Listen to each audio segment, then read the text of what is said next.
Graça e paz, meu querido, graça e paz, minha querida, que o Senhor Jesus te abençoe. Queridos, no Salmo 142, Davi estava refugiado, fugindo do furioso rei Saul em uma caverna, possivelmente a caverna de Adulão, que se encontra em 1 Samuel, no capítulo 22. Ungido para ser rei de Israel, agora ele está em um período muito difícil de sua vida, fugindo e se escondendo de Saul. Amado, querido, querida, às vezes nós mesmos nos encontramos assim, em uma caverna. A caverna existencial. A caverna é aquele momento que Davi chama de tribulação. Se encontra no versículo 2. Esmorecimento do espírito, o desânimo, o medo, no versículo 3.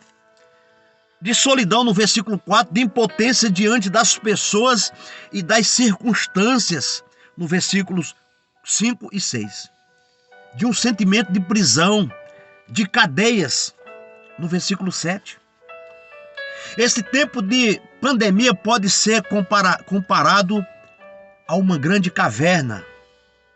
Amados, estamos vivendo um tempo difícil, como sociedade, como igreja, como família, onde os sentimentos citados anteriormente se afloram com muita facilidade em cada um de nós. Meu amado, minha querida, encontramos na caverna lições preciosas, pois a caverna tem seus ensinamentos. O melhor de nós foi formado em um tempo de sofrimento. Você sabe disso? A diversidade e luta espiritual. A nossa melhor versão foi feita no quarto secreto, no recôndito. Esta pandemia pode nos fazer pessoas melhores. Amados, na caverna, a oração deixa de ser somente silenciosa e discreta. Davi ergue a voz e ele chama. O clamor é a oração de quem não tem outra saída diante das circunstâncias. E ele diz: atende o meu clamor. E Paulo nos ensina também a prática da súplica como antídoto contra a ansiedade, meu querido, em Filipenses, no capítulo 4, no versículo 6. E o salmista se humilha e derrama diante de Deus. Oramos melhor quando sofremos mais.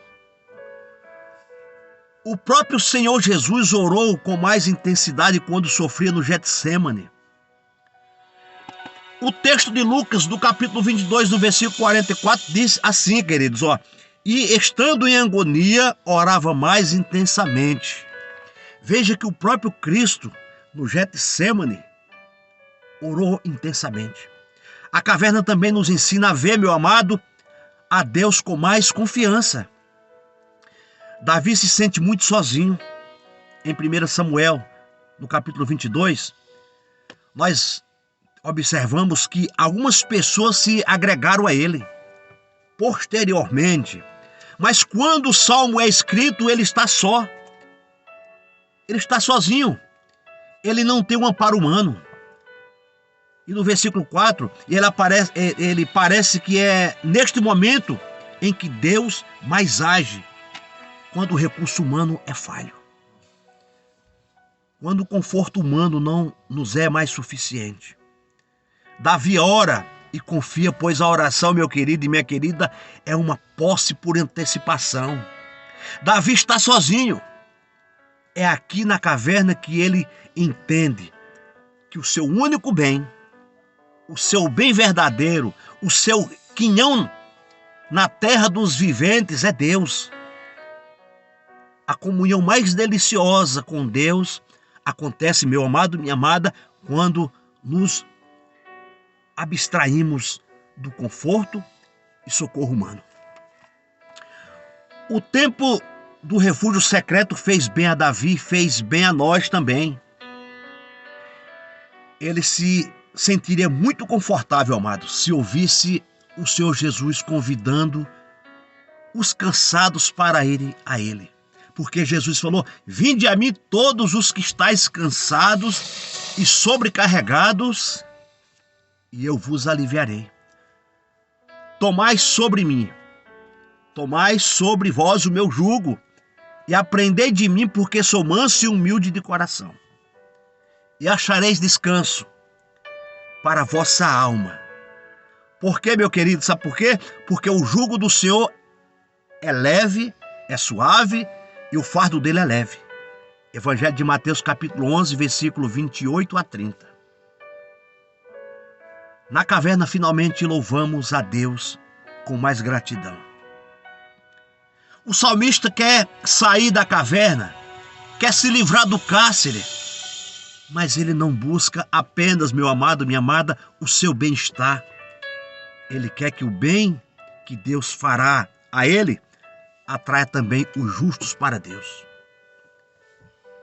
Ele quer louvar a Deus com os justos e quer compartilhar os feitos do Senhor no Salmo 40.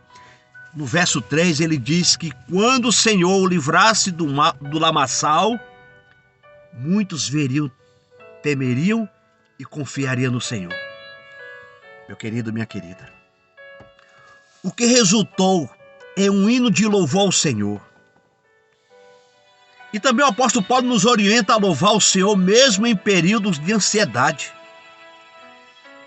Quando diz que no meio da súplica deveria haver ações de graças. Filipenses capítulo 4, versículo 6. Amados, talvez a lição mais preciosa deste salmo seja a de que devemos permitir que o Senhor intervenha em nossa vida. Nos visite na caverna existencial, para que os que estão ao nosso lado vejam, temam, confiem e louvem ao Senhor. Quando o Senhor nos faz bem, os que estão conosco o louvam. Os que nos conhecem veem a ação de Deus em nós, meu amado, e aprendem a confiar mais no Senhor. No Salmo 126, o salmista fala das grandes coisas que o Senhor fez pelo seu povo. E isto era um testemunho para as nações. No versículo 2 do Salmo 126. Nos momentos difíceis somos tentados a pecar contra Deus, a lastimar, reclamar, murmurar. Mas não nós. Esqueçamos que neste tempo podemos, além de suplicar, agradecer ao Senhor por tudo. E testemunhar, meu amado. Testemunhar aos outros o seu cuidado. Davi teve uma experiência maravilhosa com Deus. Deus o honrou tanto que dali ele saiu para reinar. O que ele aprendeu ali ninguém podia tirar dele, pois foram experiências maravilhosas. Que Deus nos visite hoje. Que Deus te visite hoje. Mesmo no lugar onde estamos, na condição em que nos encontramos, no meio da maior pandemia da nossa história, que oremos com mais intensidade, que vejamos a Deus com mais confiança e louvemos com mais gratidão. Que o Senhor Jesus te abençoe. Que neste tempo em que nos encontramos confinados, que seja uma oportunidade, meu querido e minha querida, para nos apegarmos ainda mais ao Senhor Jesus Cristo. O Deus que nos guarda nos vales da sombra da morte e o mesmo cujas misericórdias se renova a cada manhã. Que em tempos de sofrimento, meu amado, dor, chateações, angústias, ansiedades, conheçamos mais o Senhor Jesus. supliquemos com mais força, louvemos com mais intensidade, testemunhemos com mais zelo. Que o Senhor Jesus te abençoe e te guarde. Compartilhe esta palavra com outras pessoas e que Deus te abençoe em nome de Jesus. Que Deus te abençoe. Um forte abraço no teu coração e creia que Deus está cuidando de você no meio dessa pandemia. Deus te abençoe.